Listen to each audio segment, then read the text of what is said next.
Yalla, twitch.tv/Conspiracy Horseman, ready to kick it off on the Monday locker room, infidels. And some people say the bigger the Brody, the sweeter the juice. I say, look at the man, and here comes the big boots, infidels. And that's right, you better lay out for the guy himself as we remember a legend gone far too soon here on the Monday locker room. So give up your seat, show some respect, and let's pay some dues. Yalla. Yeah, man. Wish we could start this off with, hope everybody had a good holiday, which we hope they do. But everybody in our locker room and many locker rooms took a fucking hard beating in the last 2 days. And with the loss of Brodie Lee trending worldwide, still unanswered questions, and not that they need to be asked, to justify anything, but just another not senseless, I guess. I don't know. I'm struggling for the word, so I apologize. Just another hard pill to swallow in 2020, I guess, at the end of it. So, but I do want to say how thankful I am for those who are here with me today, because you don't know when they're going to be gone tomorrow. And that's the Rick Vickery and Dr. Ted, my co-host, my producer, our producers, our co-host, not me. It's all a group effort. So I appreciate you guys. I appreciate all the listeners.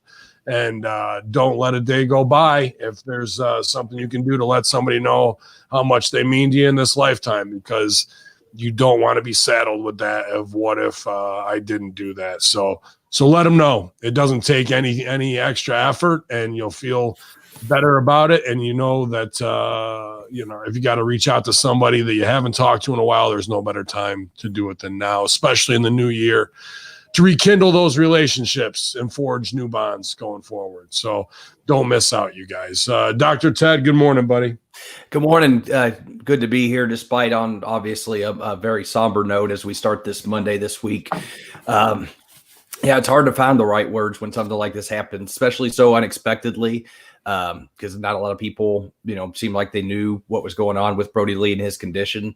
And I know it was definitely a shocker when I read the news. Actually, it was my wife that told me, and I thought for a second it was an angle. And then I, saw the outpouring of support and everything, and realized it wasn't at all.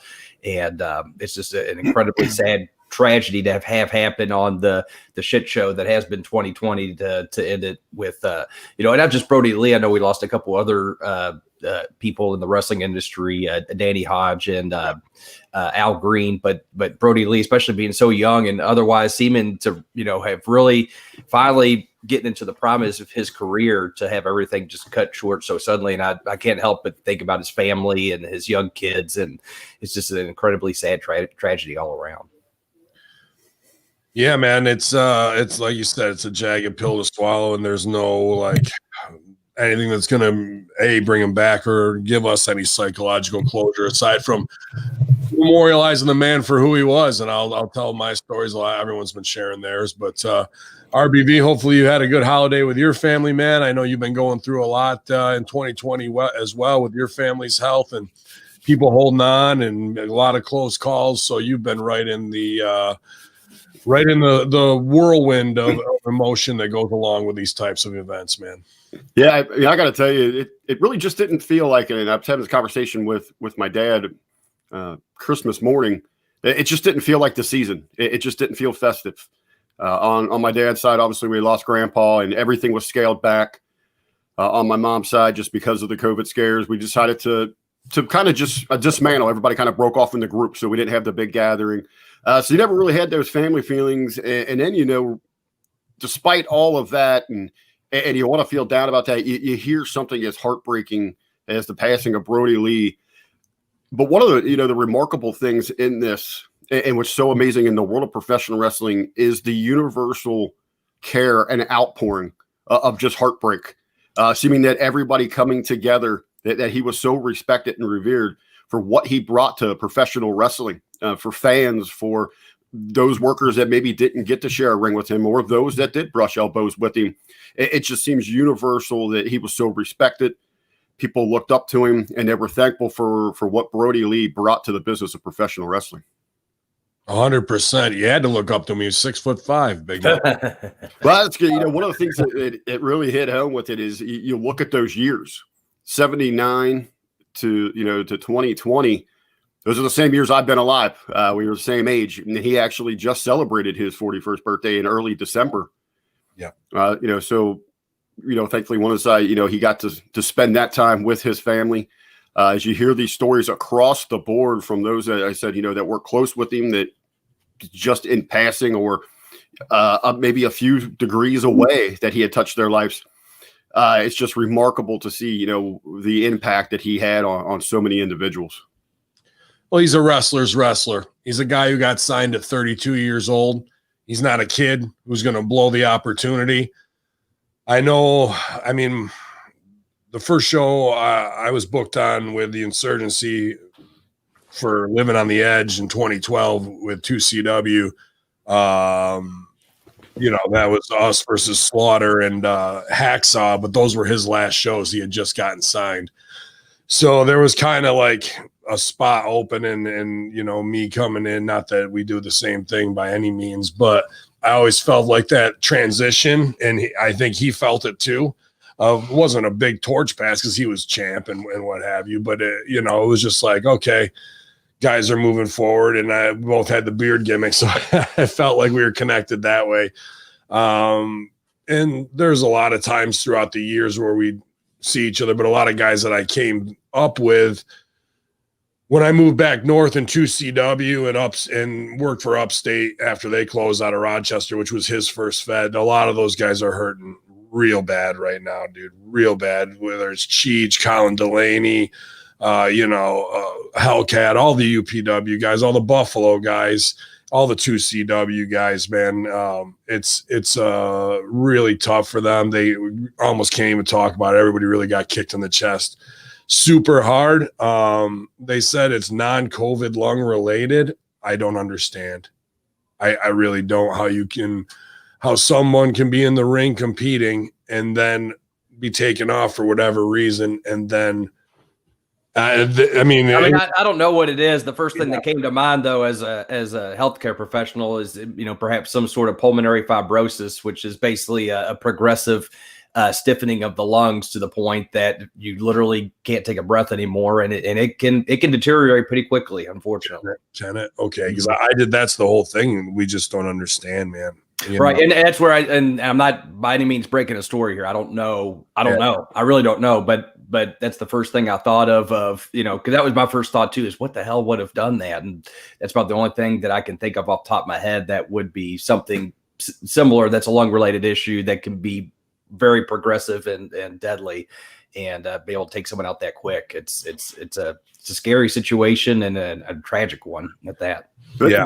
And I think, Beach, as you said there, not trying to break any story, and that is an important thing at this time. You've got some platforms out there that are trying to question and ask more questions. At this point, the family, they don't owe us anything right now. No. They're grieving. And you got some people out there trying to poke the bear. I don't even want to say their name because I don't even want to give them a rub. But it's a notable platform out there they're printing some very questionable material, and it's rather disgusting at this point. I mean, it's the family's released what they want to release, and it is their privacy. They are hurting right now, and I think the most respectful thing we can do is just honor that. Yeah, man. I mean, my final memories of him are all. I mean, not that I have any negative ones at all, but the last ones were big and positive. Actually, the one that made me sad, though, that kind of didn't happen. And, you don't want to equate this guy who's leaving behind a wife, two little ones, a legacy into wrestling booking. But for 2CW and Upstate, much like when Serena's on TV, how Beast and I feel of living vicariously through her. And when she succeeds, we all succeed. All those guys feel the same way living through Brodie. And when he didn't get his, remember they were supposed to have the spot show in Rochester, right when COVID started, AEW was going to run, I think in March. That was supposed to be his debut. that was going to be like the 2CW loads the fucking stands. Brodie's going to be world champ. There's no denying what we can do. Like AEW's built off the back of 2CW. They fucked them up in WWE, Bludgeon Brothers, whatever. This was going to be the moment. And it's taken, not just from the fans, but from him. That whole run to be made in one of our own, and it's taken away. And then what this situation is just unthinkable, man. So that's a tough 2020 for all Brodie Lee fans, but anybody who knew him, this guy was a locker room leader, not and a great ball buster. Like he will come in and he does what I do a lot of times, where he'll get one shot in to stir the pot and then kick back and fabe and not say anything. And he would do that with Johnny Moose and Excite to rib them, which is the bastard stepdaughter of 2CW that nobody wants to claim. So he would take shots at him that way. And that always made me laugh. And it was good ribbing for the boys. And, just a true upstate New York and Northeast legend of what he did. And then when we were working one upstate show, I think it was around July 4th. It might've been when I was with Jock Sampson and, versus Dick Justice and what's his name? We the People. Fucking Swagger Mantell. No, Dutch Mantell. So Dirty Dutch. And after that show, we went to there's a big house party at Brodie's house. And it was already in full effect from all of his buddies. And then the whole wrestling locker room shows up. And I mean, he lives in a beautiful neighborhood, and I know like it's the kind of neighbors looking out the window like, what is going on down there? You know what I mean? And Brodie's on the front line going, fuck you, I paid cash for my house, motherfuckers. Like to all these people who probably got a $3,000, $4,000 a month mortgage payment. So he's got a beautiful place in these neighborhoods, and there goes the neighborhood, moves in, and they have a nice little hill, on the side of their house with a beautiful deck off the back. But he had rented one of these fucking massive inflatable water slides. I mean, the thing was like 2-3 stories high. You got to go up the steps and get to the top, and like 4 or 5 people can go down at one time. It's wide, This guy's fucking with the Wyatt family, like on top. And he's in some fucking Stevie Richards, BWO Daisy Dukes. And just, he tied on a good one, whatever they were drinking. And he's hitting off the end of this thing. And there's a fucking 4-foot drop off of that. And then the hill keeps going. So I'm watching Brodie Lee like a little kid. The lawn is all watered down. He's fucking taking huge bumps off this. I go, are you kidding me? You got to be on Raw next week. And you're in the backyard fucking taking, how when you broke your leg when you were 10 years old type of bumps and shit. So he was living life and having a good time. And that party was just awesome. And then everyone's seen his son. And I got to bury the kid. I got to bury him because he was going around and I know Brodie cranked him up. So the kid's like 4 or 5 years old at the time. So you can't like grab him or nothing, but he's going around. And I think Brodie whispered in his ear, dude, he's just going around nut shotting everybody. He must have hit Cheech about 3 or 4 times. He hit me in the balls twice. And I was like, oh, and you got to put him over. It's like, yeah, it's Brodie's kid. He was just going around wadding fucking dudes in the balls hard way, bro, who showed up from the show. So that, I mean, I don't want to say this little kid lost his father, but that's when I remember from that party. This kid was just going around dropping people left and right hands. So my final memories is, and I got to sit down with him there. There was 70, 80 people there. And even at the same time, I remember sitting in his wrestling room, talking about the ascension, talking about what I wish I could see for this guy and any creative help. And, spend a good 20, 30 minutes having a beer and a smoke with him. And all the wrestling posters he has around. It's a beautiful home and a beautiful family, man. And that's what I'm going to take away in my final images. Getting punched in the balls, him having a great time flying through the fucking air like he's never gone off the top rope like that. I don't know why he'd do it in his backyard. And then and just a great party for the boys all the way around, where we all were just like, our guy made it and he's sharing it with us. We get to feel like we're on top when that shit happens. And I think that was very important to him. And everybody who knew him from 2CW and Upstate, ESW, and wherever else he wrestled in this area, everybody's kind of got that same feeling from him. He is kind of like a big 5 or 6 year old, a real goddamn big one, and he likes to have that fun. But he also has all the respect of everybody. I've never heard nobody having heat with him. I think one of the stories that really jumped out to me is so many people sharing so many incredible memories. But Hardwood from FTR shared a story about a few months ago where him and his wife had a miscarriage, and they really didn't open up to a lot of people about that, but they did open up to the Hoover family, and it just what Brodie would continually reach out, would send flowers and gift packages and constantly checking in.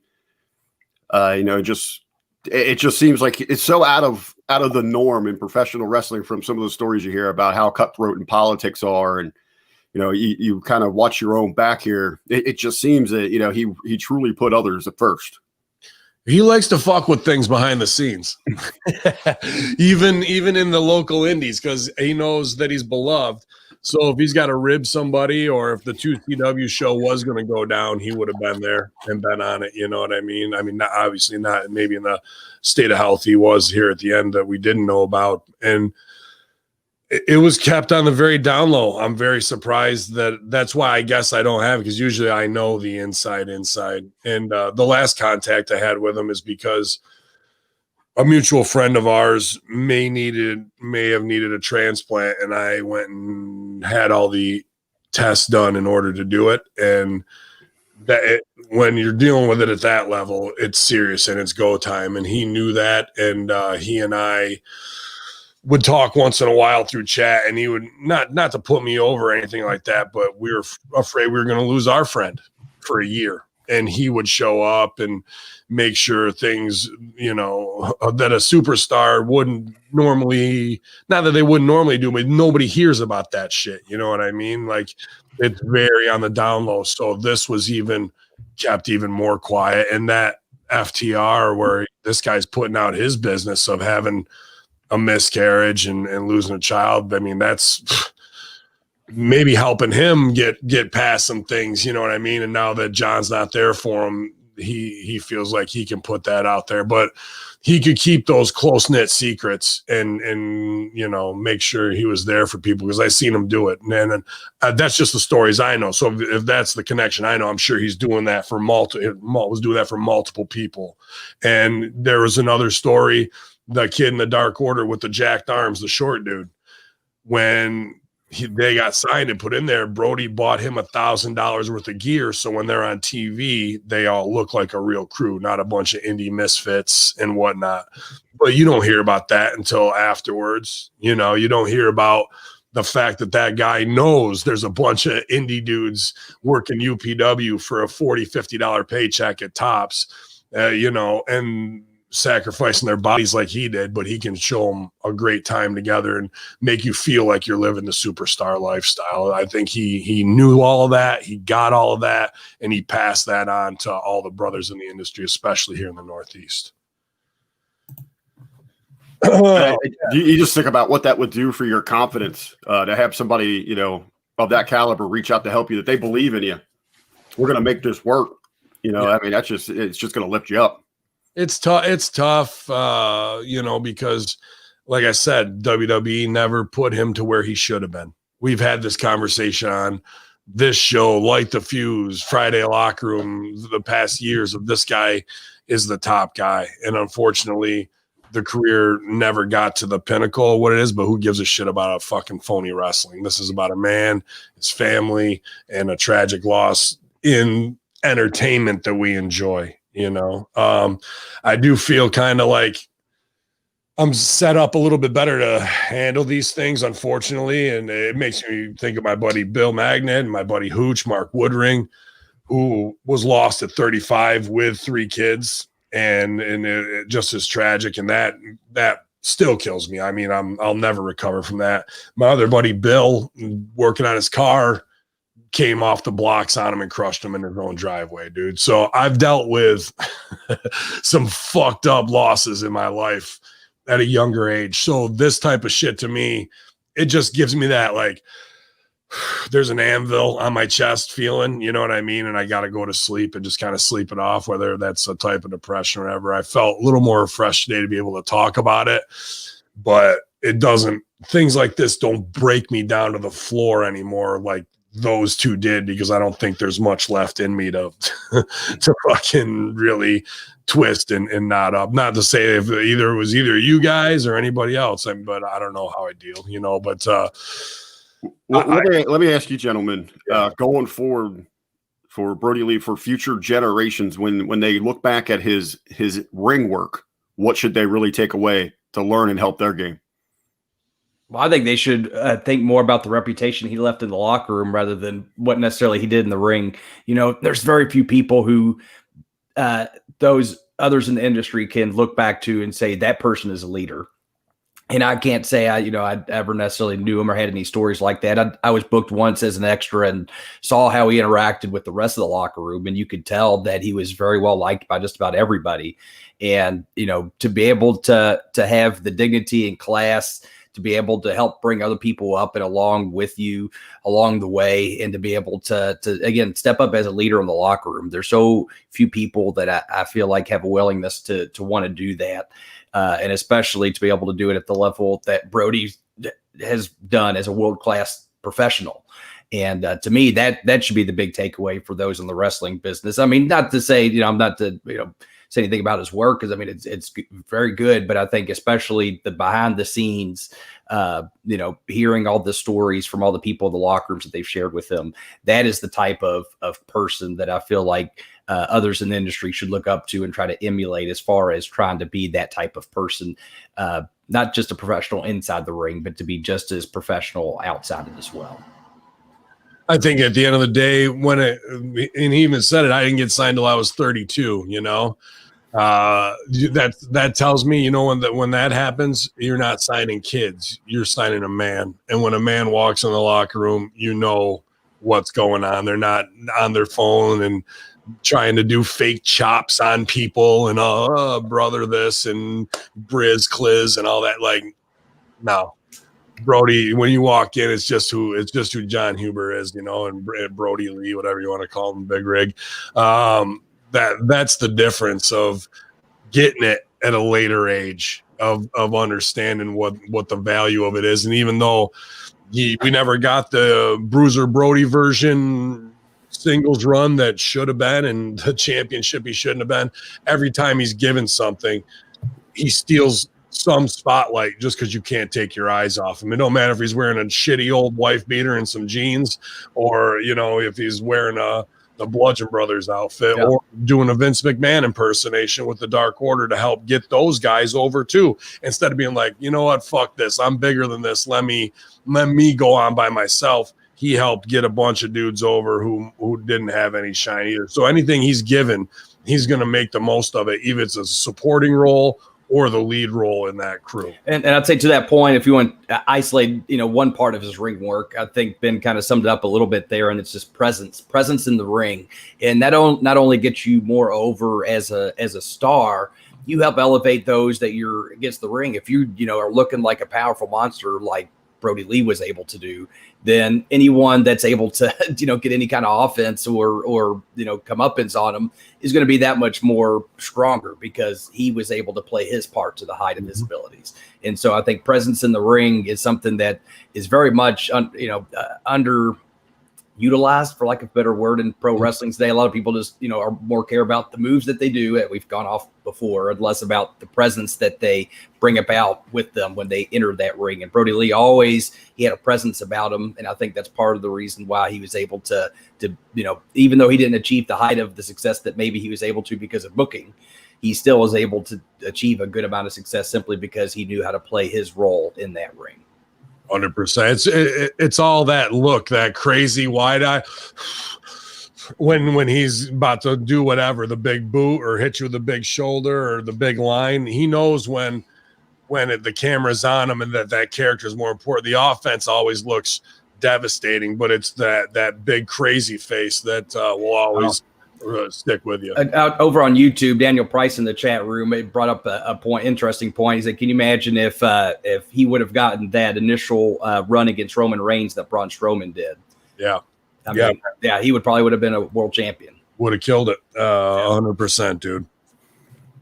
I think, it's when you guys talk about, that presence, it's about that body language and pulling all eyes on you, no matter what role you're given. And in his style, he knew how to work for an athletic big man. Reminded me so much of how the Undertaker could just turn it on and pull you in. And just so masterful in his pacing, and he knew when to hit the big moves, knew how to work his size, knew how to work his role. Just an all-around pro. We better work our roles, you guys, because the new Rip Rogers podcast, FR podcast, is dropped, and a new graphic. Want to say shout out to Old Athers for that as well. And it's a very cool episode. Episode 10, Von Lilas kind of takes over as co-host and talks about old days with Rip from when he was a little kid all the way up through beating John Cena. So there's a lot in this one, man. It was a great episode, Beast. And I got shit canned. What's that? You got shit canned. You were shit canned right from the beginning, but that's all right because as long as people are getting to hear those stories, that's what it's about. So I'll set it on the show contractually. I think we have to let Lilas do at least one show a year. It was the last show of the year, so let him jump in there. And he did awesome. It was great. I told him we got to have him back. Yeah. I agree 100%, man. I want him on the Hamin marketing tier as well. So I got to get over with some content so he can shine as well, man. Sorry, I just got straight. If you'll bet for Ben now, who'll Ben Supermark out to? Yeah, man. Who will I? It would be really great. I don't know if you could work it out.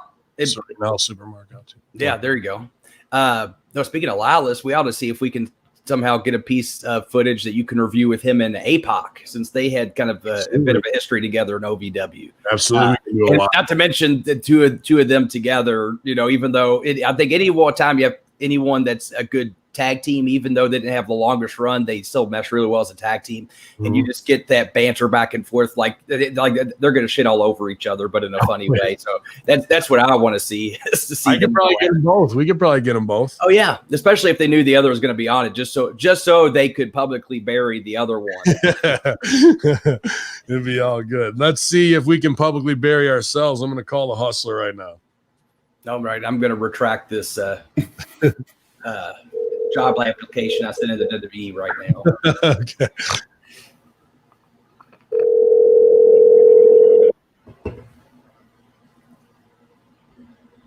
Yeah.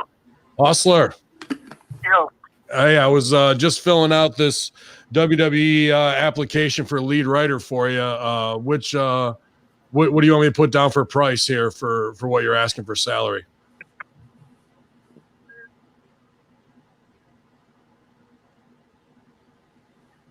Yep. Yep. Hustler, you there? Yeah, I didn't understand what you were talking about. Nothing, man. I'm just busting balls. WWE's looking for a new lead writer. I was wondering if you're interested. Oh, Carolina Park put his resume in. Yeah, who hasn't at this point? Nobody can get a call back. I'm having a little trouble hearing you. I'm not sure. Okay,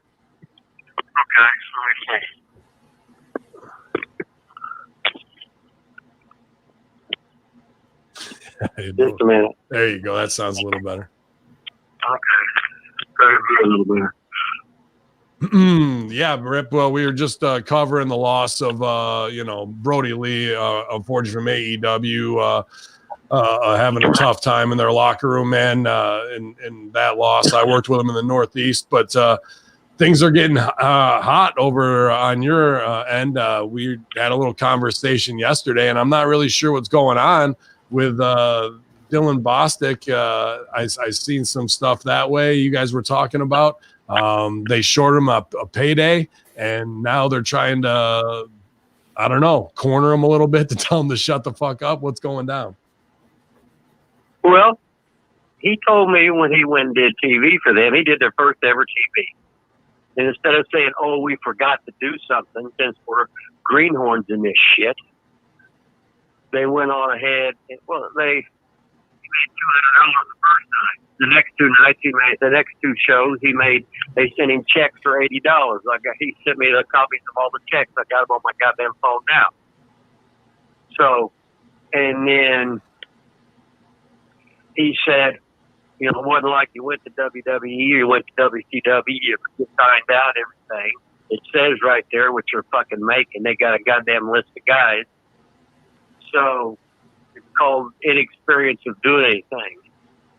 It's what I told you. I said they'll be horrible because of management. Their management isn't management. You don't just become management. You got to fucking be mentored in that shit. You got to hang out with that shit.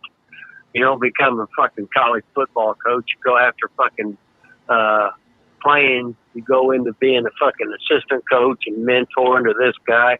You might be an assistant coach 2 years at Ohio State, 2 at Notre Dame. It depends who you know, etc.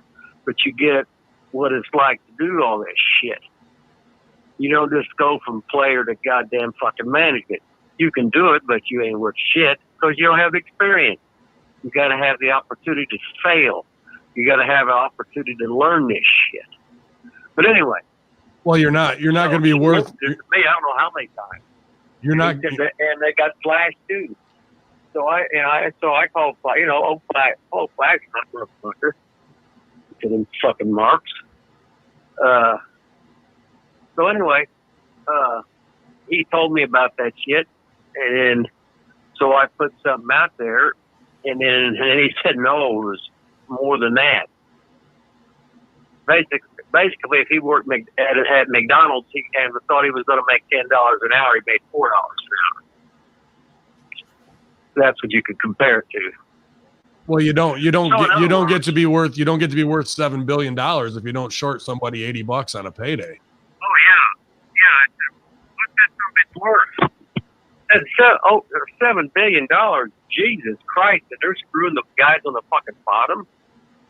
You know, I said, I know you could have a good time running your own fucking shit, but screwing them goddamn guys, that's like the first day. You know, we're dealing with him. It's not their fault where he lives. But hell, when you went to WCW, you got fucking trans money too. If you drove and everything. And hell, they would give me 2 times the fucking trans. Because I was bringing guys to them every goddamn fucking week. But anyway, so he's so frustrated with the wrestling business. Of course, you know, he's been having matches since he's 15 years old. Yeah. And he was just so I'm over this. He's just so fucking mad. Because I've seen a weird little thing too in the last 24 to 36 hours since you guys put that out. And we stooge this on Russo brand. That's why Meltzer and them don't talk shit about AEW because they're all on the payroll.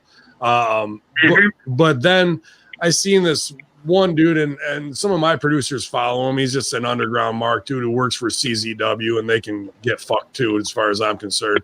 MLJ, people saying, he goes, yesterday he puts out, he goes, give me your top 10 favorite Dylan Bostic matches, and be like, oh, there isn't any. And there's fucking tons of them. He's worked everybody. So here's a mark from CZW putting this shit out, trying to influence it. And I'm going, who's pulling the strings on this shit?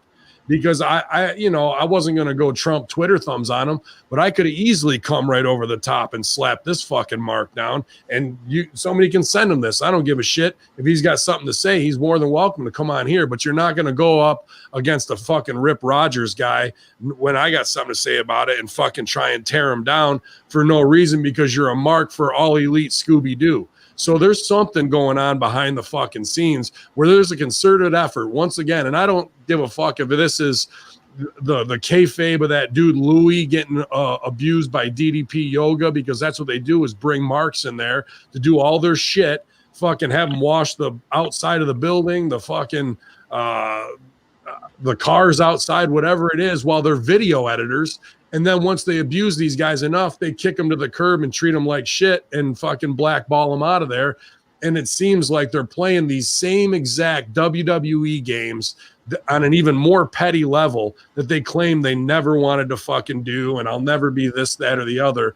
But as soon as you try and speak out against anything that these workers that are now management are doing, the fucking silent heat comes down, the threats come down, the you'll fucking never work here again comes down. And then it gets trickled out through this fucking Mark dirt sheet crew that has no say in this business, but it can ruin a guy's career, is what they're trying to do right now with them, because they're the ones who fucked up, shorting them $80, and they don't want to be exposed as shitbags. They short him $120 twice. Oh, well, there you go.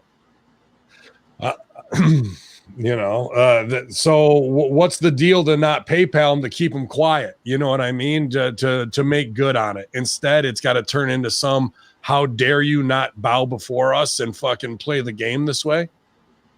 Mm-hmm. Well, same thing with Flash, right? Flash said no. He was told he was going to make $200. I'm not going to mention the guy's name, because the guy's he's backpedaling, trying to tell Flash, oh no, tell him you thought it was that. No, Flash, hot motherfucker. No, motherfucker, you told me that.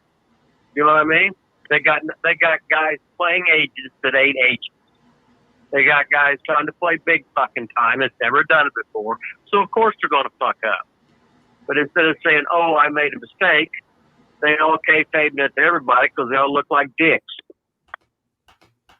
And if it was an envelope, you could at least say, well, maybe it's a middleman taking his own cut out of there. But if it's a check, you know it's fucked up. Like it has to come from on high, right?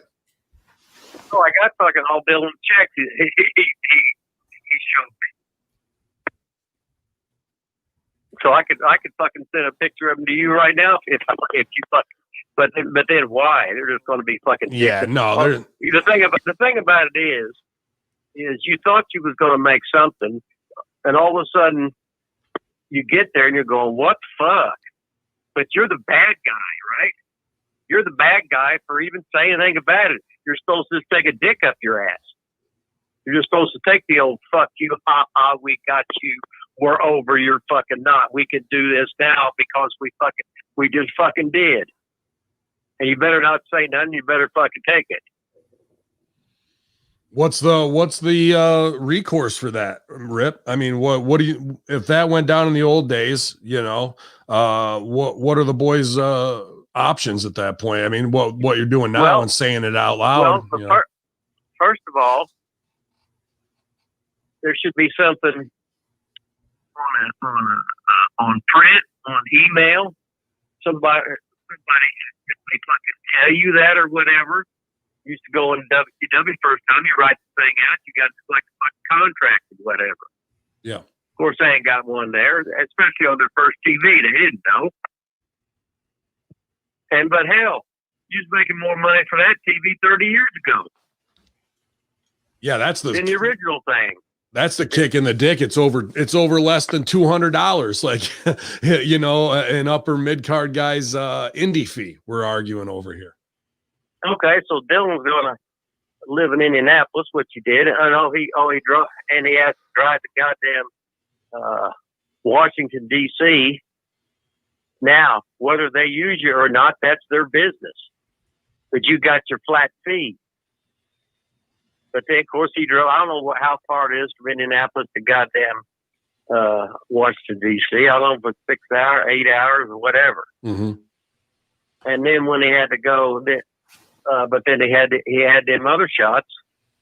The first time they didn't use him, he got $200. The second time and the third time, one was in Indianapolis and one was in Champaign, Illinois.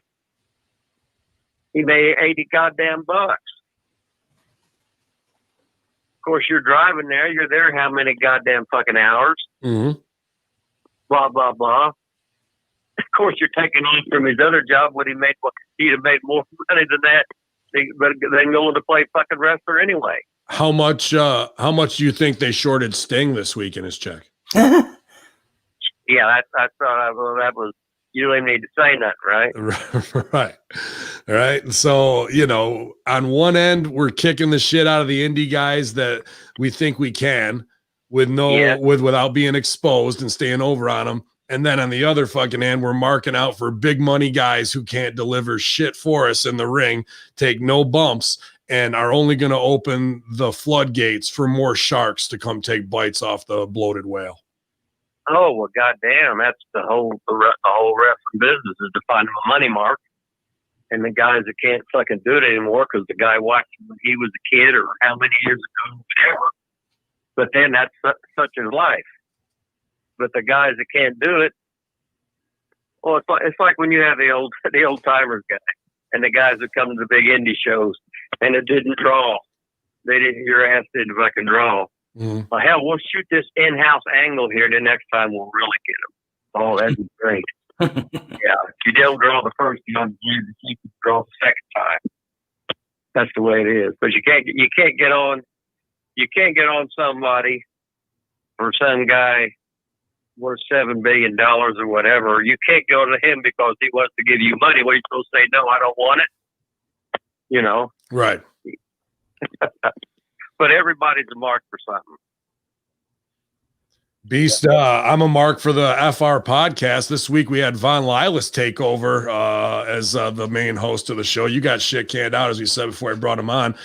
Great stuff, as always, out there, man. I enjoyed a lot of the Handsome Jimmy Valiant talk, all that kind of stuff. Had me watching some old Boogie promos for sure. But anyway, the whole thing is I get Flash all wound up is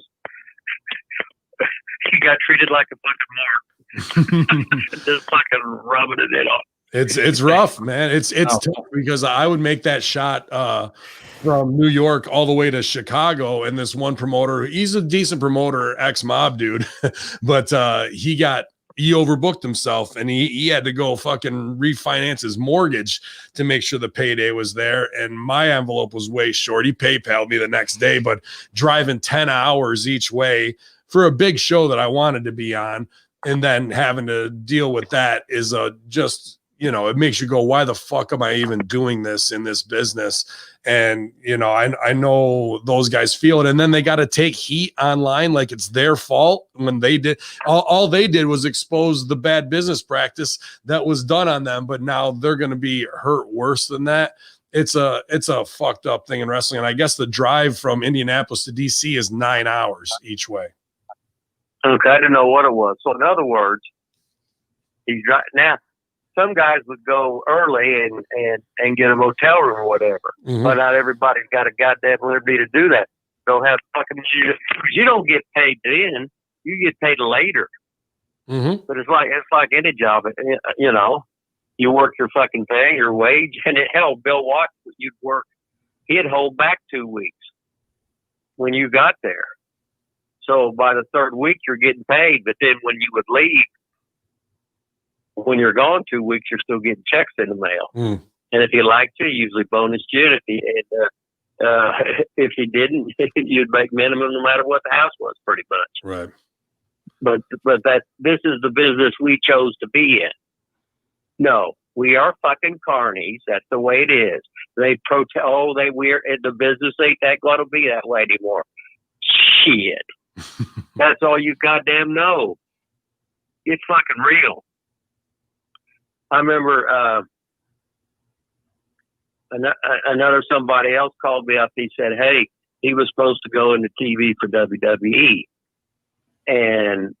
But they had a whole bunch of when they had that, what do you call them, Adam Rose guys, the Rosebuds or whatever. Yeah.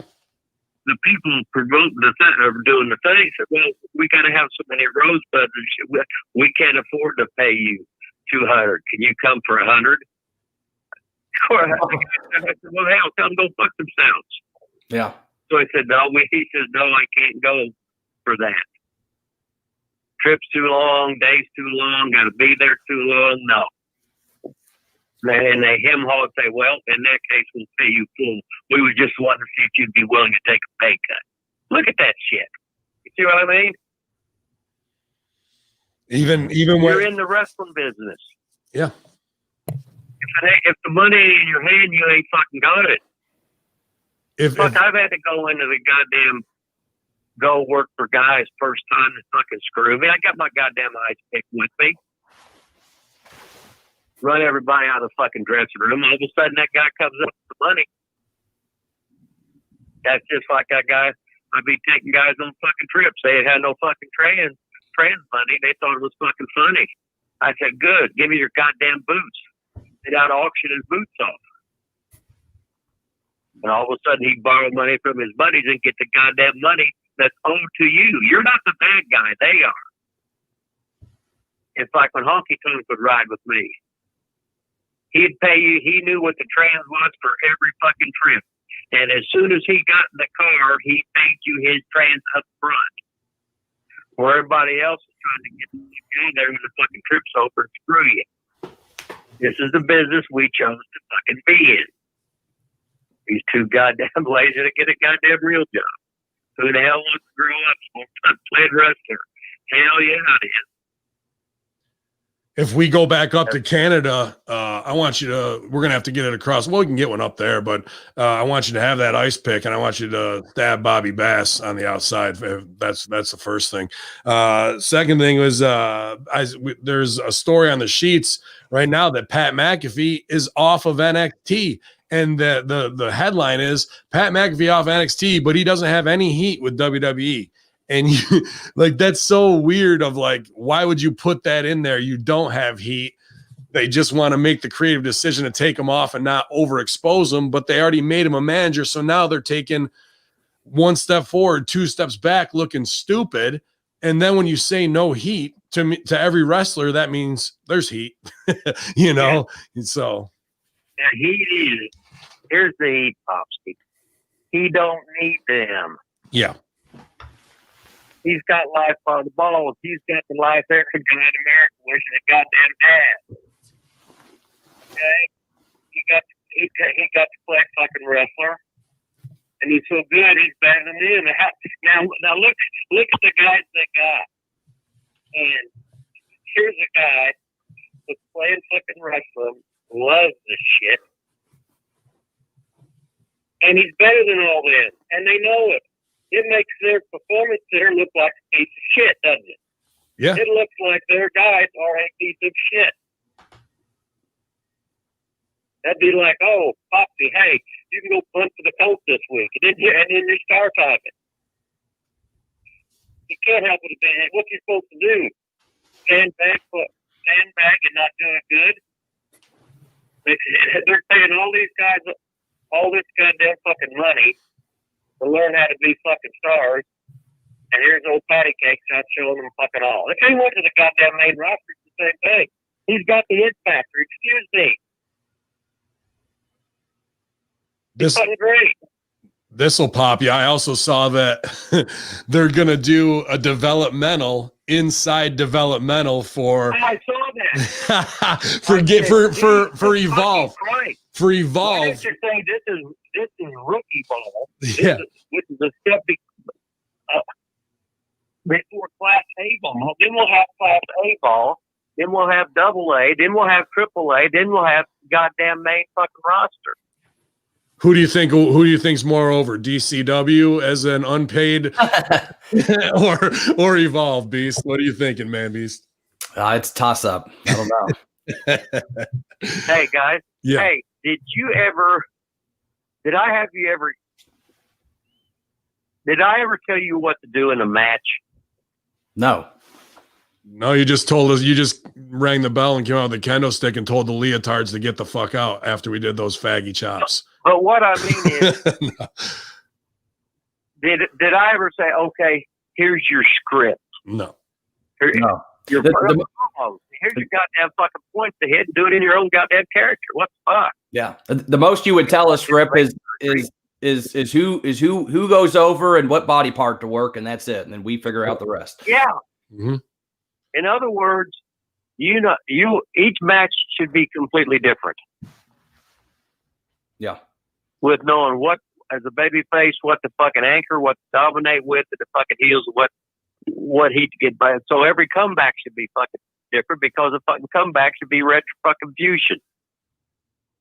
It's pretty fucking simple. Mm-hmm. Yep. God damn. So this business is fucking pathetic. Yeah, they're fucking themselves out of so many opportunities for all the wrong reasons constantly, and then the no heat with Pat when he's had minimal training and should just show here's the right way of the way things are going. Instead, they're empowering an indie that does multiple dives in the first match, fight on the outside, standoffs, no cells, and all this, and expecting that to be the foundation that's going to get you to the next levels because you're playing the game, but you're learning the craft in the most rotten way possible that will never forward it into a successful business at the Raw level, at the SmackDown level. Like you're starting now with a poisoned, crop at the bottom. I remember when the Cow House first opened up for years, it was a goddamn gold mine. The Cow Palace was in San Francisco. Mm-hmm. And it was goddamn Pat Patterson and Ray Stevens working. And they fucking did something. They come in all smiles, and fucking Roy Shires just hotter the motherfucker. He said, "What in the fuck am I supposed to come back with now?" Yeah. Oh shit! I just hung up on him. Oops. Yeah. Just picked up the phone and hit the wrong button. Okay, can you hear me? Yeah, Hacha, that was my fault, man. Sorry, Rip. Okay. Did you hear about the Roy Shires thing? Yeah, he said, yeah, what the fuck else is left to do? And that's what they're doing in the first match. Well, there was a way wrestling was the way it was because it worked. Yeah. The girl don't start out fist fucking herself and at the end have her bra back on. It's like a striptease. You start slow and you have your clothes on. At the end, they're naked. Right. But we want them screaming at the end of the match. We want them screaming at the end of the show, not in the first match and not in the beginning. That's all on the bookers. That's all on the goddamn owners. The way it should be, the way it's supposed to be. But that's why wrestling today don't motherfucking draw. Speaking of the old days, man, and a guy who set the tone and standards also lost on Christmas Eve this year, Danny Hodge. Rip, any comments or run-ins or any lessons that you might have learned from him or been on shows with?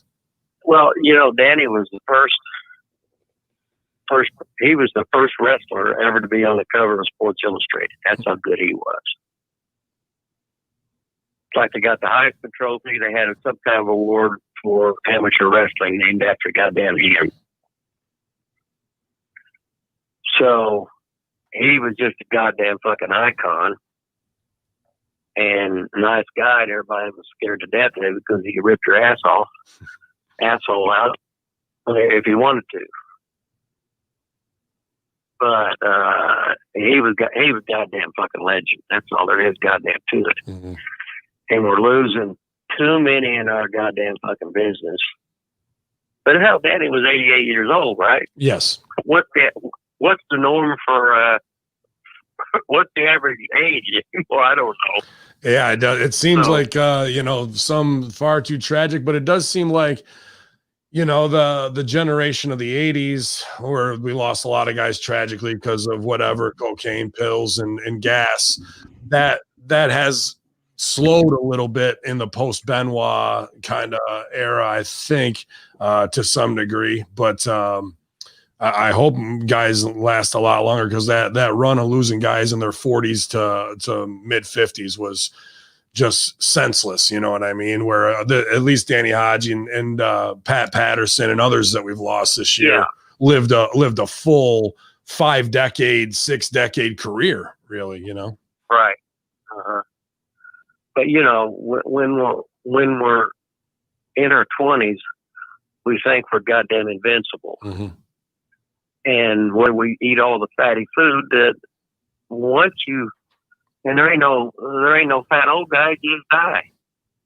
You already destroy your inside by being heavy when you're when you're in your 20s. Mm-hmm. And when the guy, and wrestling has always been nothing but party. Mm-hmm. It's guys smoking dope, doing drugs, doing whatever. We all had our goddamn fucking vices. Of course, mine's excessive masturbation and training too much, but what the fuck, right? Yeah, sure. And we know it's buy now, pay later. We know we'll think about this later. Mm-hmm. But right now, I'm too busy having a good time. Mm-hmm. So we all make choices in life. And you try and make the good ones. And hell, I was the nerd. Everybody would be drinking. Everybody would be smoking. Everybody would be doing this drug and that drug. I never didn't pay for a penny for alcohol, but if you give me some free pain pills on them long trips, I'd do the no-no and crash out in the back of the van sleeping. I mean, that's wrestling in the 80s and 90s. That's mild compared to, some of the craziness that went on that took a lot of lives. And, you know, we talked Brodie Lee earlier and, non-COVID related death and just a lot of respect. And one of the last men in this business who kind of held that standard up there and was respected. I was fortunate to share a locker room with him, but obviously at the end of the day, the greatest lesson is to let people know how much you appreciate them, Rip, before they're gone. And I know Man Beast feels that way, and I do. And all the Hamin Media Group listeners and Patreon subscribers got all the love in the world for you, Rip. And we're trying to prolong that legacy, trying to take these lessons and make sure that even after we're gone, that they're still able to go through time. So I just want to appreciate you as always as our mentor and teacher. And, just so glad to be working with you again for 2021 to help build Rip Rogers' brand and get this knowledge out there to the masses. And hopefully we can have some influence at the end of the day. Well, it's like wrestling has always been everybody starts out the shits. And then hopefully the light bulb goes on, you understand it. And it's your job as the older guys is to teach it to the young guys. Mm-hmm. And the young guys, first they go through the motions, they don't understand it, but then eventually they do. Then all of a sudden they found this shit's a whole lot easier than you think it is. Once you get something, you can do something in your goddamn sleep because you failed before. You learn the fucking secret. Then you learn 10 ways to get to the end of the rainbow instead of one way. Mm-hmm. That's like in old style traditional wrestling. Most cards were a 2-hour show in a format. Simple. Dressing rooms are fucking separate. You were told what the finish was. If you can, watch the other goddamn fucking matches. Don't do the same old shit. But guys knew how to work. Today, guys don't know how to work. They don't have to. The companies don't want it. They got fucking people giving him fucking scripts of what to do in your match, giving them fucking scripts of what to say in your fucking promos. Even more, they got the referees wired to call it for you while they're in the ring, calling the match for them now most of the time. Oh, and that fucking over-exaggeration of the fucking referees selling. What a fucking pussy-fied thing that is. Fucking embarrassing and fucking stupid. If you watch a goddamn box, the officials are there to fucking enforce the goddamn fucking rules. Of course, you got to have rules before you can fucking cheat, so you have a heel. Oh no, let's not have heels, and you got to have a goddamn good guy, bad guy in any goddamn fucking movie. Get fucking real. In fucking any fucking sport, the home team is the babyface team. The fucking heel team is the fucking visiting team. Get fucking real. Mm. And now people are cheering when the fucking visiting team shows up and kicks the shit out of your home team. Everybody's got a hard on for something. Oh, I have to be over. I have to be on TV so I can say this. This is awesome. I'll bring my goddamn fucking beach ball, and maybe I'll be on fucking TV. I think that's the whole next thing is Rip with a beach ball and an ice pick. You just sit at ringside popping beach balls all fucking day long, my man. But we're gonna. The camera will be on you. Well, the camera's on you, Rip, on patreon.com/Hamin Media Group, and we're launching the Rip Rogers Patreon here as well, working on a new book, and we got the other book, the book on professional wrestling by the hustler Rip Rogers, available at Amazon now. ProWrestlingTees.com/Rip Rogers, trying to get some new graphics there, but get your hustler shirt and your FR shirts and support I believe the greatest coach in pro wrestling today. And it's proven time and time again, from Serena to McAfee to whoever else, man, that we get an opportunity to shine. So I just want to again say, go ahead, baby. It's our job as a coach to make you as good as you can be, to make you, even though I made all the mistakes and eventually learn, it's my job to show the shortcut, but you're not going to really, until you make that mistake, you think I'm bullshitting or whatever. But it's my job to make you better at every aspect of wrestling that I was, to tell you about the mistakes I made so that you won't make the same one. Looks like your dad telling you something and you ain't going to, because you're in your 20s, you're not going to pay any attention. You're going to do it how you want to anyway. But at least I feel better. Yeah. And I told you this is what's going to happen. Yep. Yep. And it always it's like does. Everybody told me, shit. And it always and does. We were all in our 20s once. We were all stupid. That's when God made you that way. Physically, the greatest peak of your fucking life, but no fucking brain. Your dick getting hard and everything for no reason. but such is fucking life. Yep. Good. Have fun with it and try and make it through the 20s. Then your brain will grow a little bit. As a wise man once said, it don't get no better than that, right, Ripper? Don't get no motherfucking better than that, does it? Not at all, man. Hey, I'm just laughing. So Slack gets so pissed off because he got fucking scammed on the money fucking thing. So maybe Dylan will get his fucking money. Who knows? Maybe you won't. Maybe this is what it takes to fucking hold those guys accountable on the lower end to not pull this kind of shit again, because they don't want it to come back and give them bad press. Just do the fucking right thing the first time, and this type of shit don't happen. It's pretty simple. Yep. And when I said, Dylan, was you told in any way by paper, email, whatever, that this is what they was going to do in the pay scale? Hell no, nobody fucking told me. And if they had told me, I wouldn't have went. Said, I know fucking Mark. I've been doing this since he's 15 years old. Such is fucking life. Y'all. But we all wanted in the wrestling business. We've all been screwed. That's the way it got down here. Nobody asked you to participate.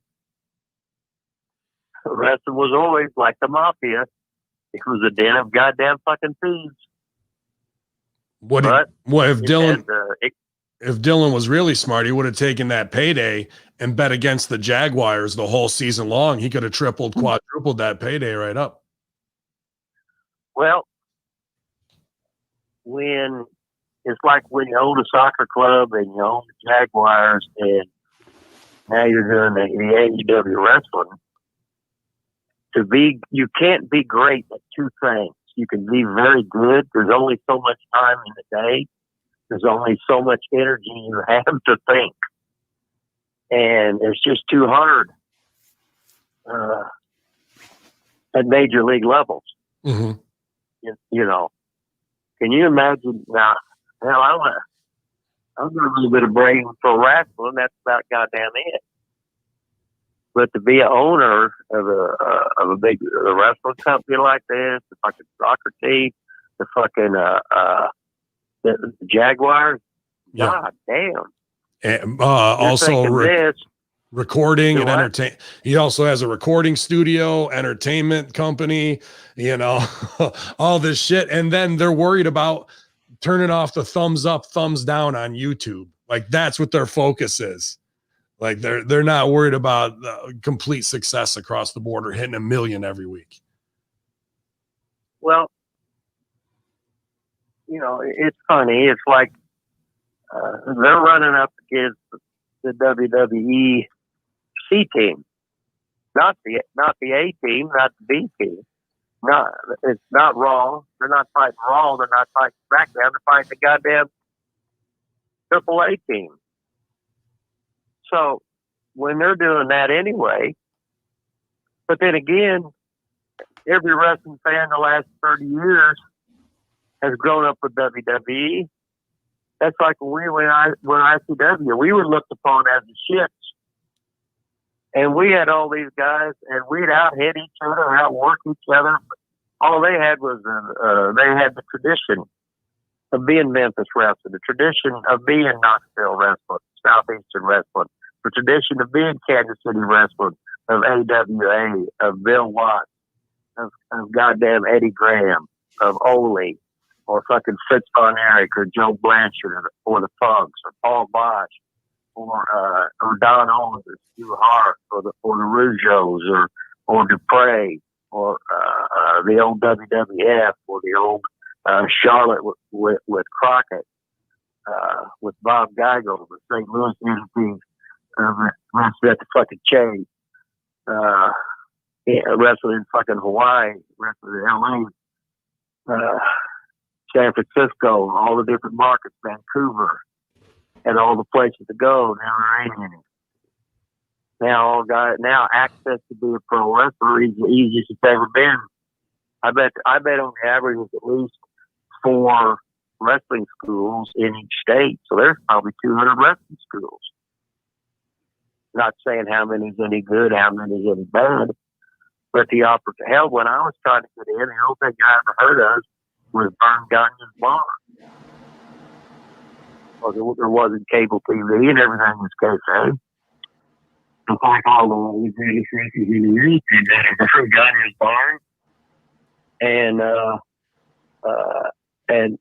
Tampa Territorial with Eddie Graham down there. Mm. If you knew if you broke in with Gagne, you was good.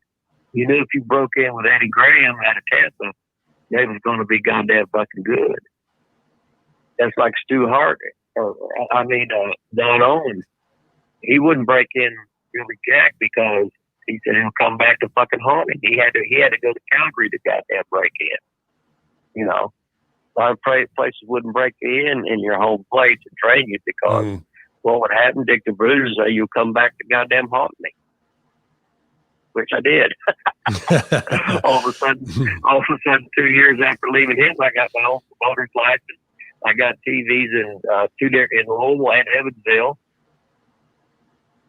So Bruiser owned those places, and he rented out to Jarrett for a while. Then he just Bruiser said, "Fucking, he's tired of it. He can take it. He can take it over and run it." So now I'm fucking rambling and changing the That's all right, Ripper, man. We're just happy to have you on, man. But we're going to press on with the headlines. I'll definitely give you a shout later today, catch up with you and see what we got lined up for the next week. All right, Hustler? All right, just live the dream, baby. Hot job, baby. Sniff. Okay. Well, yeah, sniff. Rod still sniff. And we'll wait in righteous anticipation to see if Dylan gets some money and to see if Flash gets some money. And if it happened to them, it happened to everybody else with no notice. Mm-hmm. And nobody else is going to say anything fucking about it because they're scared they won't get rebooked again. And it's always been a threat of being blackballed. Ronnie Garvin said, hell, I didn't blow up He says, I didn't burn my bridge in fucking Charlotte. I fucking blew it up. And then years later, he comes back and they make him NWA fucking champion. No, if you can work, you can work. If you're any good, if you're any good, you're fucking good. And if you can both make money, you can both make money. So, the assholes that fucking screwed you, they're the assholes. You're not. So don't feel fucking bad. 100%. And that's true with anybody getting fucked over at any gig, not just wrestling. There's carnies everywhere. So, stand up for what's yours, you guys. That's it at the end of the day. If you got the integrity, they'll be exposed as shitbags all the way around. So it's the book on pro wrestling at Amazon.com. You want more great lessons like this? That's the place to go get it, you guys. Every morning, get up and empower yourself with the words of the hustler, Rip Rogers. Best ever, Rip. Thank you very much. Yo Allah. Don't get no better than this. Later, Later, buddy. There he is, you guys. If you're feeling down and life's kicking in the ass, Rip Rogers will kick you sideways in the ass and make sure your head's screwed back on straight again. So thankful to have him in our lives, Beast. Absolutely. There's a lot of lessons both in and out of the ring from Rip. And, like you said, if it happened to Flash, who is, a 25 plus year, wrestling vet, then it can happen to anybody. So, Rick, you think Tony Khan's going to send Rip his AEW shirts now? I was going to say, Triple H, the contest looks like it's leaning into your favor there.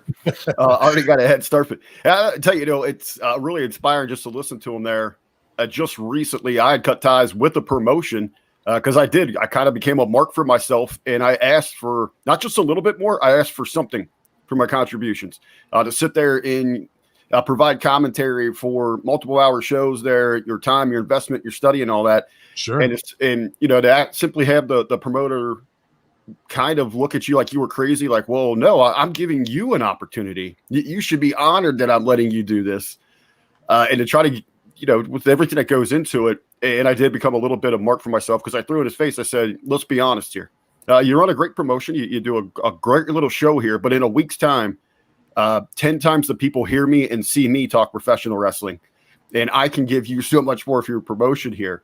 And it is knowing your value out there. If it's wrestling, it's whatever your profession is. You want to stay in this little circle or you want to go all the way out? You want to be Broster's Coffee in Rome or you want to go global? Absolutely. It's about respecting yourself.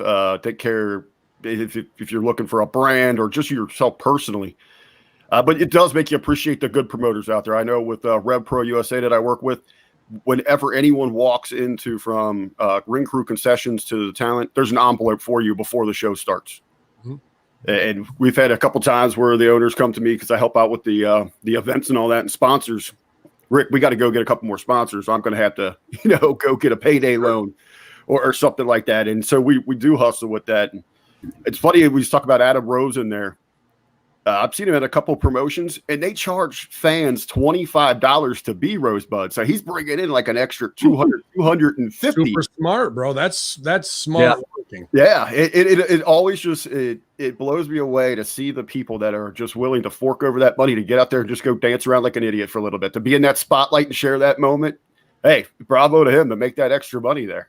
That's what he's doing. He's capitalizing on making the moment. His product is to cross over the audience into the show. Do you want to pay for it and be carny and do that? There's enough marks that are going to want to, or a couple buddies or a frat gimmick or whatever it's going to be. You know what I mean? Well, it's usually on that. It's 8 to 10 people, $25 a pop. What did it cost them? Enough to go to a Halloween store the day after, buy a shitload of costumes and little prop things at 90% off. And then he's got that. That's a guaranteed $200 on top of his payday. That's a simple thing that's free for him. That's like the $5 face slap gimmick. Like, I'm going to have something to enhance. You know what I mean? Well, usually we're selling those before the event. So these people show up with their own costume. So there you go too, I guess, that's all good stuff. But you don't want to be cocky, but you do want to stick up for your own. And I'll say the company, when I worked that show, Pro Wrestling Blitz, and got stiffed, he's never stiffed me before. I worked for him half a dozen times. Tony Scarpone is a great promoter, I think. And his set looks like mini Raw. When you're there, his shows look awesome. I miss running Blitz out there because a lot of these SJW fucking companies sprung up and took over. It's not good. But you know, this guy was a mob dude, bagman, and worked for the Chicago promotions his whole career as doing the mob character. And he's got that kind of respect, but that show was so overbooked with talent that, dude, he must have had a $40,000 fucking talent line payday wise of everybody's there. Gail Kim, Taya Valkyrie, fucking all the AAA guys, Penta, fucking Bischoff. I mean, I go on and on of what, and he didn't make it his money back like he did on years before when he had the NWO and Sandman and whoever there for the signings. So he's going to get that mortgage payday loan. Dude, I look over and fucking, Paul London is sitting there with a fucking stack of $5 bills that from the, like, counting them out to like make sure his payday's there. Like he took the whole gate, and I think even London was getting shorted. So then Hamin definitely wasn't gonna fucking make his nut. But regardless, even the 150 I would make on that show 2 days later, it cost me that much to go to Chicago and back and more. Same thing with Dylan driving 9 hours to DC to get fucking shorted. All you're doing is investing in yourself to make sure my name is over in the Midwest. If I made any money, it was off of selling 2-3 t-shirts and an 8x10. And that's it. You know, like that's my payday. The fucking cost of getting there for the investment in myself and the exposure is what it was. Then to get fucking slapped in the face is, you know, that wasn't a shot on me because the company closed down after that show, unfortunately. So, you know, that's not really him trying to shit on you and take it out. It's just the way things go sometimes. Well, let me ask you guys, we're talking about booking styles like that as using local talent, up and coming, as opposed to those big names. Do you prefer a blend? Do you prefer to go strong either way here? What do you see works more for these independent promotions? You have to have your own homegrown talent, and you have to bring in 2CW did it the best. Sometimes we make a lot of money, and other times he'd lose his shirt and it'd come back to fucking even again based on the town, the promotion, of who was hot and whatnot. But, you know, we in Elmira, we sold 1,700 tickets. Other shows I've been in bar shows there and sold 150. So you want to make the most out of a storyline with your local guys that you can afford or are working for you for free to get that exposure, because they know in their storyline a Kevin Steen, a Young Bucks, a Moose, a legend like Hacksaw, Jake the Snake Roberts, Matt Hardy, while they're in flux in between companies, could come in and help facilitate that story and shine it. And now this guy got upped because he was just a local goof who's training, but you see him with Tommy Dreamer. Now you see him with these guys and they pull off an entertaining piece. Well, now their status just got upped, right? They're still working for next to nothing and the money goes to Hacksaw, but now that guy might have more credibility, start selling merch, be on a babyface push, get the tag with a bigger name down the road and become a tag champion with somebody else. And maybe he's not there another time and he has to work solo. And then here comes the name to fucking save him on the third show again. So it's about using your money the right way to facilitate your business and getting your local guys over and your diehards. They did that with me. They did that with Jason Axe, Sean Carr, Jay Freddy, Pun and Graham, like all these guys who are dedicated and making no money and just doing the hustle, get the opportunity to work with top guys.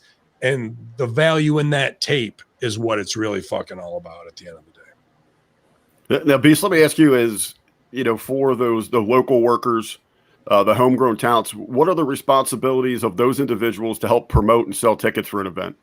It's create awareness.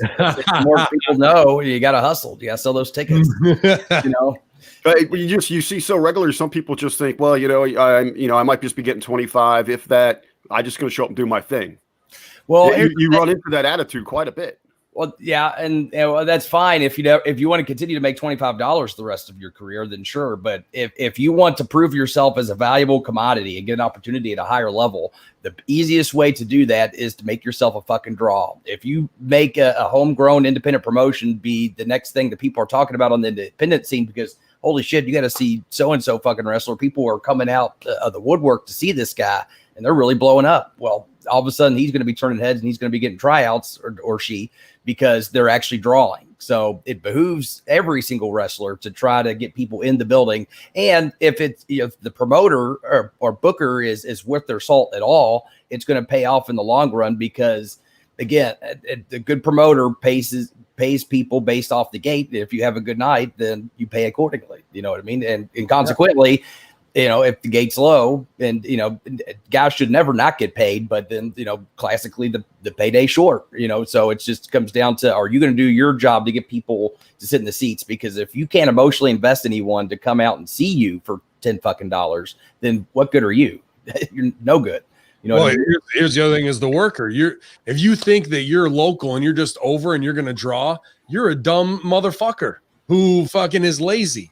It's your job to get people at the show, and you're not a great worker, because any promoter worth his salt is going to use his guy's celebrity to sell tickets. So even as a heel, I know I got my buddies here. I'm going to go try and sell them pre-sale, because every general admission I get $2, every front row I get $5. So why, if my envelope's the shits because nobody's showing up to shows and I can get kickbacks doing pre-sale, why the fuck aren't you hustling? Me as the top heel, I'm out there hustling and making my little extra. So if you're a babyface who's getting an opportunity to work with guys and get over, why wouldn't you fucking be out there selling tickets beforehand? Because you think you're over, because you believe you're hype and you're a fucking goof, and you really aren't in this shit to make money. You're in it to fucking look good in front of your girlfriend and whoever the fuck else on your Instagram, and you're not a real worker who's in this shit to make money at the end of the day. And I seen it from here's a easy story. Working right in our fucking hometown, me and Sideburns here, selling tickets. I probably pulled in an extra $40, $50, nothing crazy from pre-sale. But my envelope is also fucking a little bit more, because I'm the dude who helps book the show and fucking agents and whatever else. There's another guy who came up at 2CW with me and have 2CW closed, thinks he's fucking owed. And I watched him with his fucking chick. She's bitching him out because his envelope is light, and they brought family members and this type of shit, because he just thinks he's over.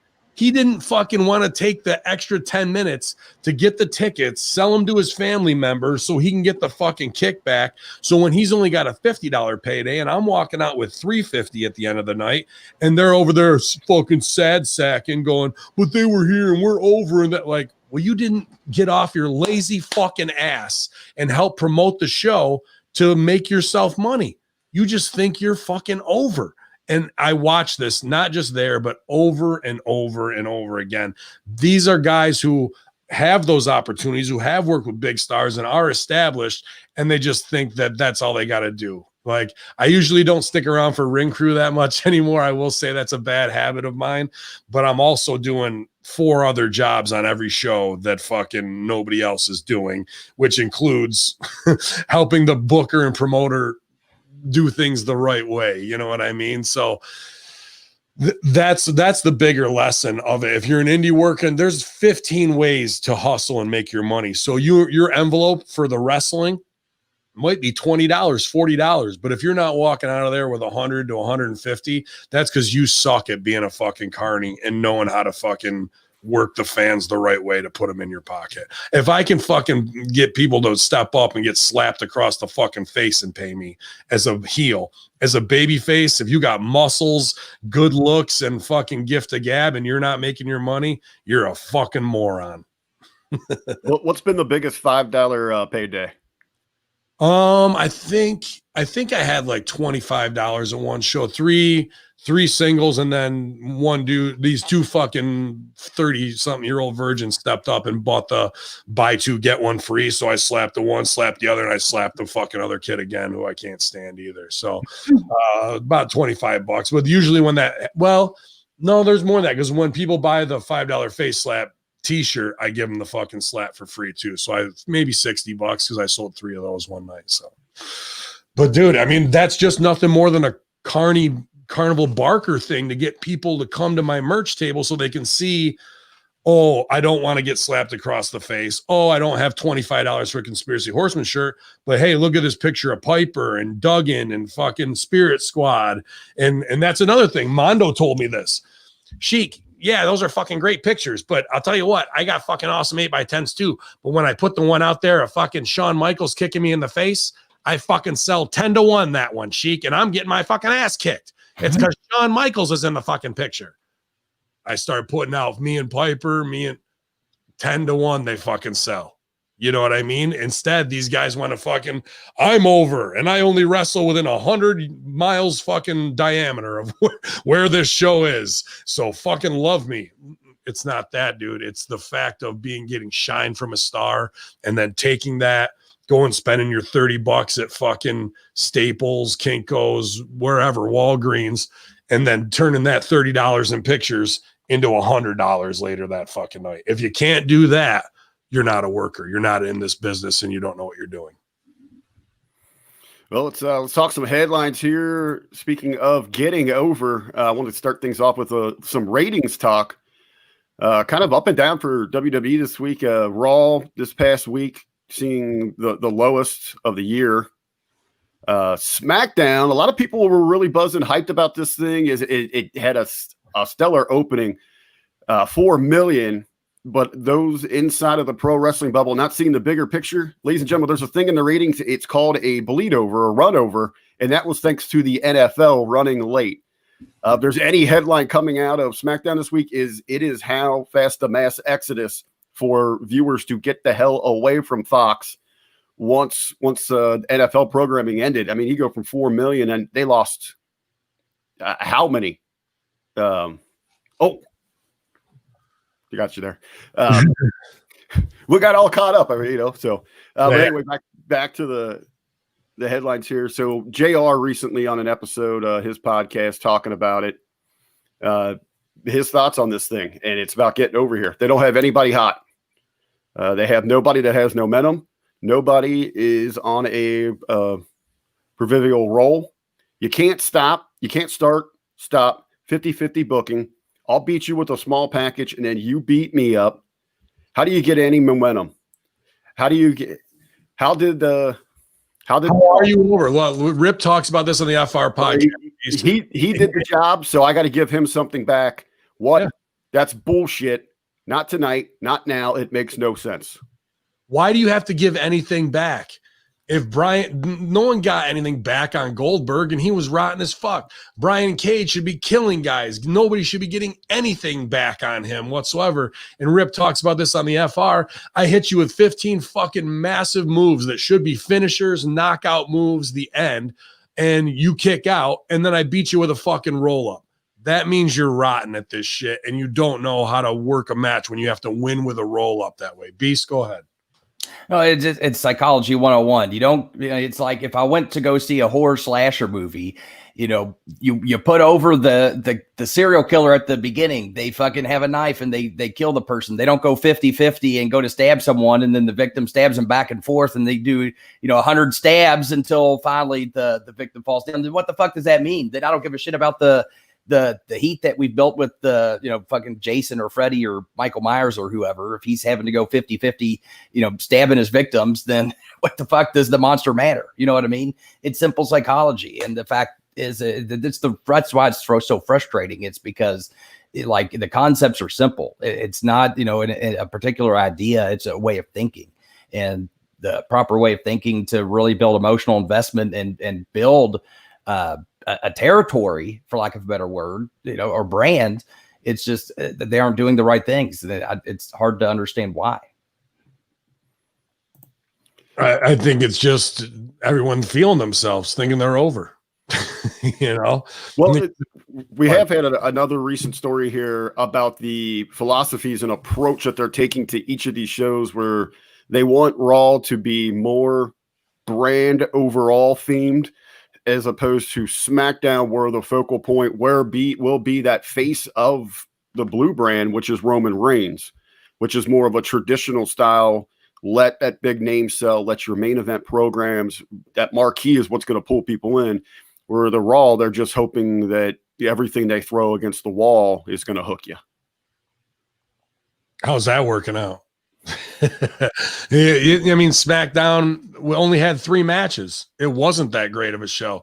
We start with a fucking payoff coming off because it's Christmas in a cage match, and everyone's home sequestered. This isn't, oh, we've built business and this is the payoff, and now everybody's tuning in. It's just because it's Christmas and what's going on. Then that match goes a half hour. In an hour or two, they lose almost 50% of the fucking audience, you know, as we go into a women's tag. And I can't remember what the other match was. But you had the moment with Big E in the main event, capturing they ripped Gable and make Chad Gable lift up a 350-pound guy on his fucking shoulder.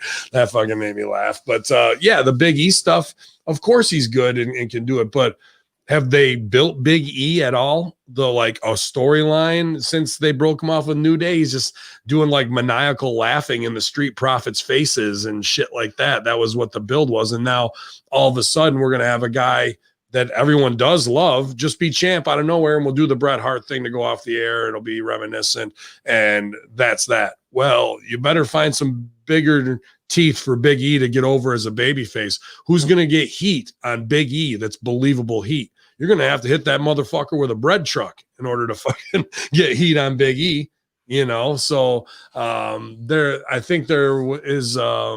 Well, they are talking is William Alicia. He actually shared this just a few hours ago over at Facebook and Hamin Media discussion group that they're considering some of the challengers for him for Big E would be Baron Corbin.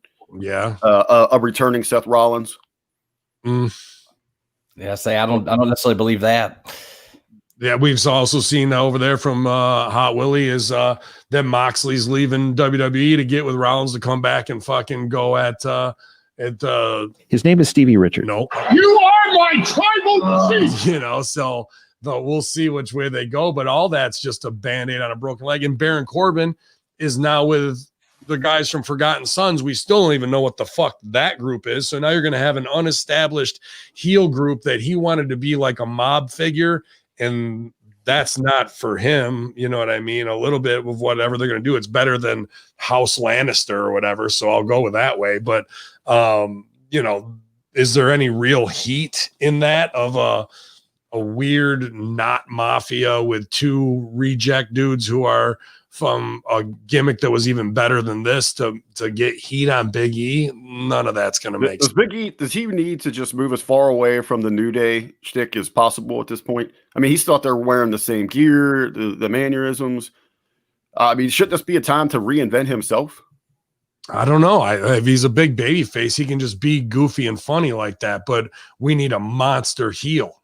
Like it needs to be Braun Strowman as a heel, like that, like that level. You know what I mean? I think that's where it is. Or maybe we can bring back Big Show, and whoever loses can't use the name Big anymore. Oh. E versus Showy. Well, let's talk about the Open then as well. You know, they're probably thinking WWE. They know they're going to get this run over. They're going to hold that NFL audience. So, hey, you know, if we're going to focus on Roman, let's run him out there first. We've got the allure, the nostalgia of a steel cage that people are going to get invested in. I got to stop you because old Adler's great, brilliant point of how fucking stupid WWE creative is. The Knights of the Lone Wolf are their names. And then why does a lone wolf need knights? If he's a lone wolf, you don't need nobody. Like, they just can't even get out of their own. They must go to the bathroom and just like put their hand up in front of their dicks and piss all over their hands and go, why is my hand wet? I don't understand it. Like, they're just fucking brutally bad, bro. Well, to my question there, I mean, does this help Roman at all? Or is this a bad reflection on him that, you know, okay, people, they wouldn't stay tuned in for this badass looking superstar inside of this cage? Or should they have set him up a little bit to give you a hook? I mean, back in the day, you would have ran out Austin and Rock, cut an opening promo to get those people hooked. Hey, I got to hold on for the next 2 hours to make sure I watch this cage match at the end. Did they fail their talents there by giving everything away? I think they know they can't tell a compelling story for an hour and 20 minutes to lead up to that. You know what I mean? I think they know that if we don't get them with this out of the gate, we ain't going to get them. So it was based on their own shitty creative. That was why they had to move the main event to the fucking front end of the show. Well, speaking of compelling creative with Roman Reigns, Will is also reporting there's possible talks of an on-screen power couple that would pair Roman Reigns with Sasha Banks. Just what we fucking been waiting for. You know what I've been waiting for? Because all the heaviness of the day, I need it more than anything. And that's the Monday Morning Monologue. Please, Ted. I need just when you thought you weren't going to get it, bad dad jokes are back, and it's the Monday Morning Monologue. And, you know, every Monday we celebrate a different day of the year, regardless of whether or not it's well known or not. Today, December 28th, is Chocolate Candy Day, so Christmas might be over, but you can still sing Almond Joy to the world today. Oh, no. Just for you. I'll break up your monologue. I'll talk about it later. Almond Joys. Go ahead. Almond Joys, that's right. You know, and people ask me, you know, how do I sneak chocolate into the theaters? Well, let's just say I got a couple Twix up my sleeve. You know what I mean? No, seriously, in all seriousness, no, I'm actually trying to get off of the chocolate. I just got over my addiction of chocolate, nuts, and marshmallows, and I have to say it's been a rocky road. And, you know, hopefully I can just get past it. But I got one more chocolate thing, and then I'll move on to the wrestling. And this is just a really just a good piece of advice. And I did it as a rhyme so you can remember. Just remember that, you know, they say roses are red and chocolate is brown. But when your wife eats asparagus, you don't go down. Just trust me on that one. Trust me. In regards to the headlines, though, it was previously reported that WWE will hold a special Legends Night on Raw on January the 4th with over 20 former stars appearing. The list has recently came to include one Carlito, who will be making his return to WWE television, which is great news because even if the show isn't good, at least it will be cool. Yeah. Sami Zayn is still unhappy that Big E crashed his Sammy Awards party last week on Smackdown. Sami Zayn was so angry, he started sounding like Tom Cruise in some leaked audio. And earlier last week, he tweeted out a photo which compares Big E's interruption to Kanye West interrupting Taylor Swift at the MTV Video Music Awards, with the main difference being that Big E, compared to Kanye West, actually has talent. No. The Dark Order found itself in the mood to spread some holiday cheer, wishing fans a Merry Christmas last Thursday night, with Anna Jay and Evil Uno posting photos of the Dark Order, sending fans some Christmas well wishes while dressed in holiday outfits. And I still can't figure out why they can't get heat. I can't figure it out. I just can't. I just really can't. And last but not least, for our final story on this monologue, WWE has announced that champion Drew McIntyre is now available on Cameo, but if you want to see his sword, you got to go to OnlyFans. Ladies and gentlemen, this has been your Monday Morning Monologue. Yeah. The main event edition. That's right. That's right. It did not disappoint as always, man, Beast. And now I'm going to have to eat chocolate today. Thanks a lot, you fucker. You know. That's a little inside baseball for you. So some boys, Almond Joys. Almond Joys, yeah. When we all lived in the forest together at OVW, Bardstown Forest, we all get together to watch Raw or whatever. It was always just, I love those times, man. And I always get 2 sleeves of little Almond Joy bars, and I'd put them in the freezer. I'd always have a stockpile, and then everybody'd come in and we'd sit down and I'd get them out and just start whipping them at people. But everybody always enjoyed their frozen Almond Joys during Raw. So that's a little something we all share. Now I'll get a picture from APOC or Serena usually during Halloween season when all the candy's out, and there'll be a big fucking thing of Almond Joys there. So it's just something for 13 years, man. You know, that it's those memories when we had nothing and we accept each other, and Almond Joys will always have a special place in my mind, and I think all of the cores as well. So absolutely good shit. I do like an Almond Joy though. For best. Any other Big Willie news, or should we take it home here, man? We didn't comment though. What's you don't love Roman Reigns and Sasha Banks, Ben? Holy shit! I mean. Haven't they established that Roman Reigns has a family and kids on television? Yeah, he's got a family and kid. What are they? And that's the whole point of the storyline. When you have real power couples, you got Charlotte Andrade, Beth and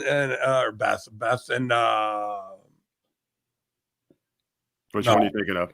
I know I'm thinking of because we do have Beth and Edge. Becky and Seth. I call them Beth. Becky and Seth are Seki. TJ and Natty. Right down the list. We've named them all from Triple H and Steph all the way through. But you're going to go with the people who aren't together as a power couple again. Right. And its thing is, I feel like these stories, they may have worked 20 years ago because we didn't have the internet like we do nowadays. But in the information age, the fact that anyone can quickly go and do a quick Google search and find out that it's all a work, you know what I mean? It automatically makes it harder to pull the wool over people's eyes and to believe in that the stories they're seeing are realistic and they can get emotionally invested behind. That's where I think you do have to play up some of these real life relationships, and you can come up with some interesting, stories based off that, but they come up with something out of the blue, like so-and-so is someone's son now, and so-and-so is, going out with someone. It's like people are wise to knowing that it's bullshit, and you're just basically insulting the intelligence of the audience, who is going to stop tuning in over time, which unfortunately we continue to see week after week. But I think it's too, because Will always has a disclaimer out there. It was report. It doesn't mean absolute truth, because you got all those people when they're trying to pitch ideas left and right. So they're just throwing whatever against the wall, hoping that it picks up. But something inside, because you got Hamin kind of linked to Roman in this whole situation, man. He's always been a sucker for those love angles, those relationships. I mean, something like this screams of Hamin making a suggestion. It does. It absolutely does. And Hamin wanting to tie himself to the top talent, his job is secure. That has more to do with this angle than getting over Sasha and Roman together in any way possible. If there's any woman that needs to be tied to Roman Reigns, it's Tamina. And then after that, Nia. Let's start with the real shit first, instead of some bullshit that is never going to pay off. How far along is Rock's daughter in her training? Might be heat there, because Rock isn't coming back for Mania to work Roman. So Rock's daughter that's how they do all this shit. Serena would train Rock's daughter on the kayfabe because they were fucking Rock wanted her in there. They knew that, and we're like, sure, we will, but we're going to have a favor to ask you too. Then Rock gets over as fuck. The movies are bigger than wrestling. The other shit almost happened before with it. The politics now with him fucking backing Biden when McMahon is down with Trump. Does any of that spell a good outcome for the Rock's daughter? Well, not even so much, with the McMahons being, to the far right, but having, someone in Biden's camp, come out and say, hey, we're going after the McMahons. And then you got the Rock saying, yeah, go vote for this side. I mean, that's more damaging. And they know they have that leverage. So what's his daughter going to do? There's just wait in flux. If anything, you want to do a fuck you back, she goes to AEW. And then you have her work with Serena, and Serena makes her look fucking phenomenal. And then Vince loses his fucking mind that way, because she's the Rock's daughter at the end of the day. Let her get over there. And then when she comes back over here, because you guys blew the opportunity, sound like what Rip just said, they're not going to say no. Ronnie Garvin got blackballed, but he came back around because he's that fucking good, and then fucking gets over again. That's all their own little shit. And the more you let them play into it, it's almost like letting them hold your daughter hostage to fucking get you to do to dance how they want you to dance. Sure, there's some quid pro quo, but if your fucking bigger agenda of being president and the top paid guy in movies outweighs wrestling, well, now you got leverage over them, and they don't want to admit that, but they got your fucking daughter. You know what I mean? And that, not that we're going to do something to her, but we're not going to do something to her. We're not going to put her on TV. We're not going to make her a star. We're not going to go over the legacy because of how you're fucking over what we really want from you. All this is going on behind the scenes. Twisted world. Hey, on AEW news, Jacksonville Jaguars, they clinched the number 1 overall draft pick. So Trevor Lawrence from Clemson looks like he's going to be all elite. Somebody's got to be. Hey, would you consider it, taking out the wrestling aspect of that? I mean, just how bad that franchise, that organization is. Trevor Lawrence, maybe just consider coming back for his senior year. No, not when you're talking money. I know. You got It's not like he's getting college pussy. They're all fucking on lockdowns. So, definitely get the fuck out of there. Go to Jacksonville and do your thing. Because I to be honest with you, if you got drafted and you're going to get drafted to a shit team because that's the way it works, that's opportunity. Don't want to get me started on that. You want your team to fucking kind of be the shits if you're going to shine, because then you're going to shine brighter instead of trying to be in the mix of something else. So he's got an opportunity to up his payday in the first 2 years by doing some shit. You really look at that. It's just for your markability. He could easily have that crossover start showing up on Dynamites anywhere else and get that tie-in. That's just going to make his worth on the market for his advertising dollar go up. There's no advertising dollar in college right now. That's the whole. I mean, when he actually goes, if he's going to go to Jacksonville, he's got those other platforms. Why would he stay? Because the arenas are empty there. Oh yeah, just throw it out there, just a little, tongue in cheek, just saying, hey, screw you. Money, bro. I'm all. Hey, I'm all about those who listen to the hashtag HTM Sports. I've been saying it for over a year now. Get rid of the draft. It's outused its purpose. What other profession do you not only graduate near the top of your class, you are the absolute best, and your reward is going to the absolute worst company in that industry? Yeah, but you say that, but it's not. The industry is the NFL. You know what I mean? You might pull a shit duty. If you're a fucking surgeon, you might go work at fucking a top university hospital, but you might have the shit duty of what's going on while you're paying your dues there. You see what I'm saying? Like, just because a team sucks, there's still the guy's got 7 billion fucking. But still, I mean, why? But if you're the league, you want that value for years. You want those marquee players. I'll use here in Cincinnati with Burrow.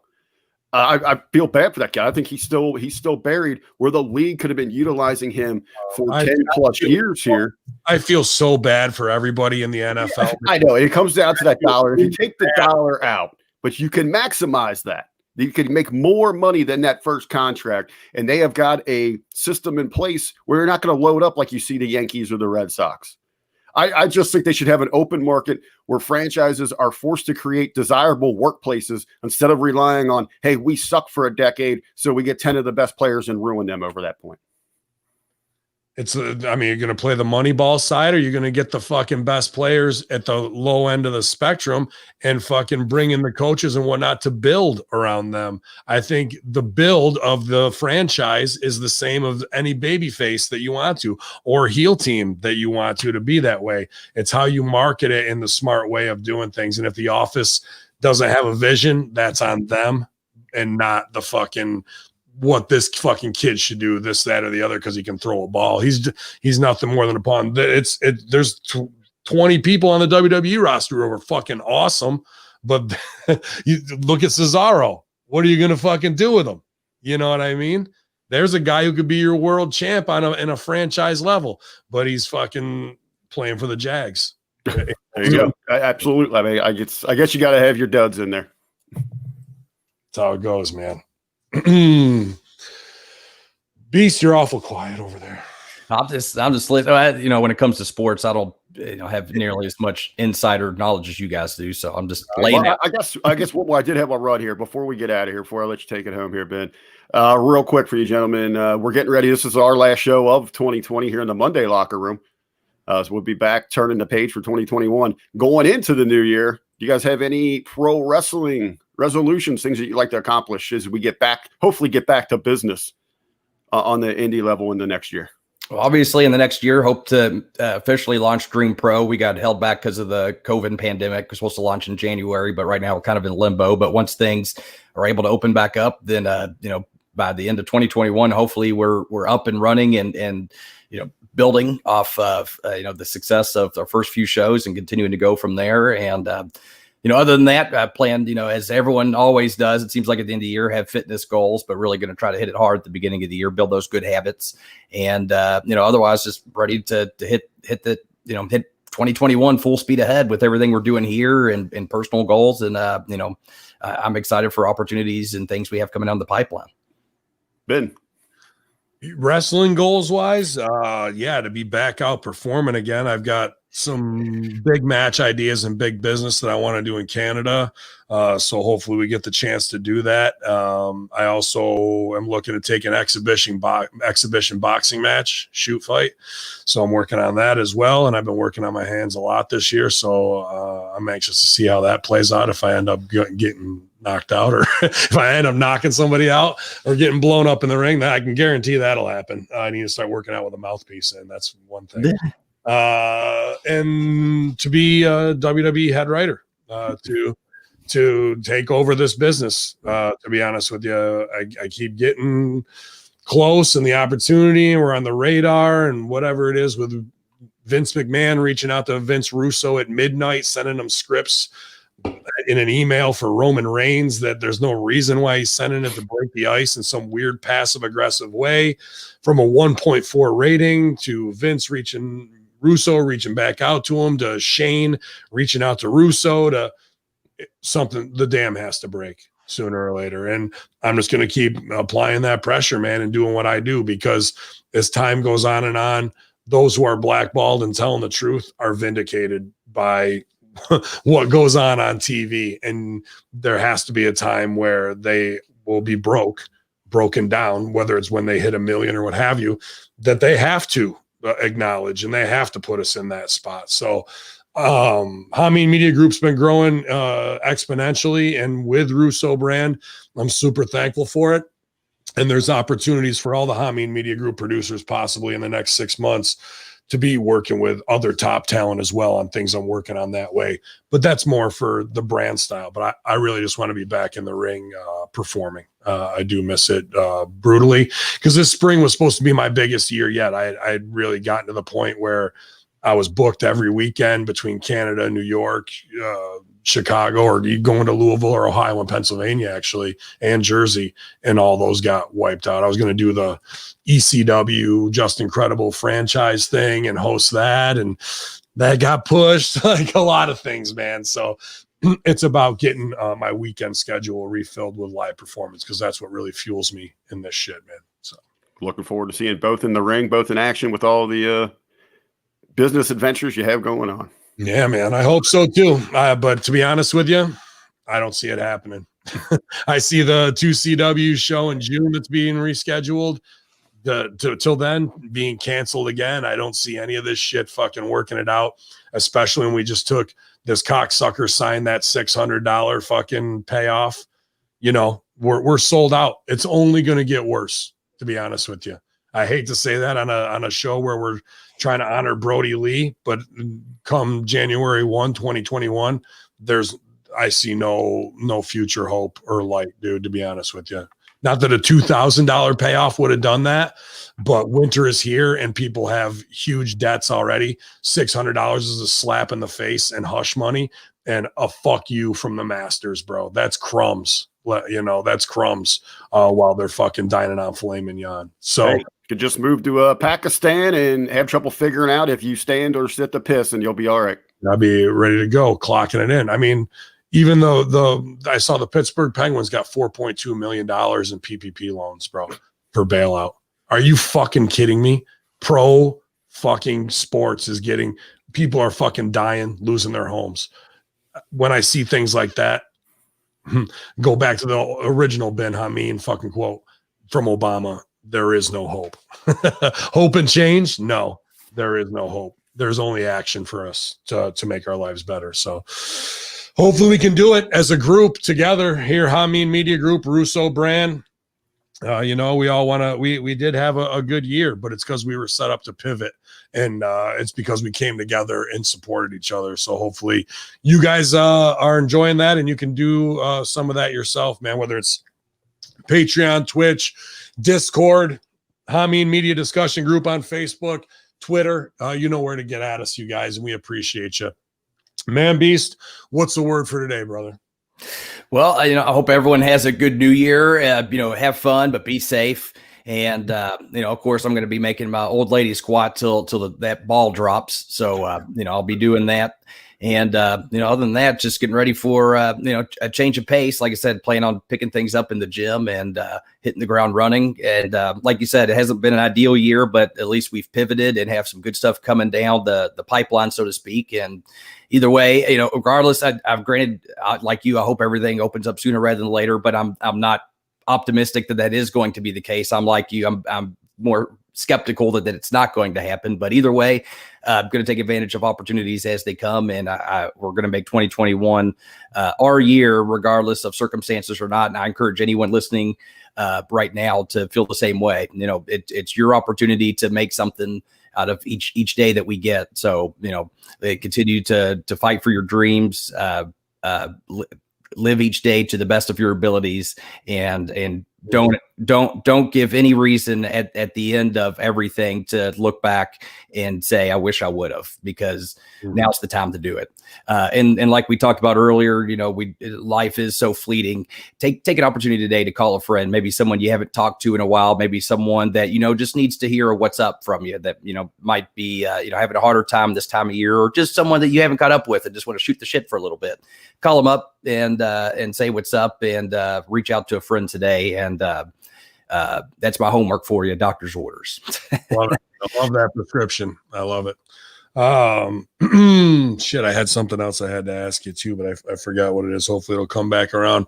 RBV, what are you feeding on the day before you start Stevie Richards Fitness? You got some burgers of the day. What's going down? I think, we're going to start working a couple salads here before the new year. I like it. Yeah. So you're looking for some unique. So anybody can hit me up and across all social media at The Real RBV if you got some tasty salad ideas.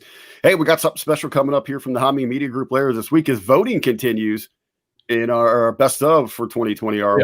Recognizing our programming, our production, our personalities, the Hammies. We're going to have the details. We got to iron a few things out here, but we're hoping to come at you this Friday live during the afternoon to announce those winners.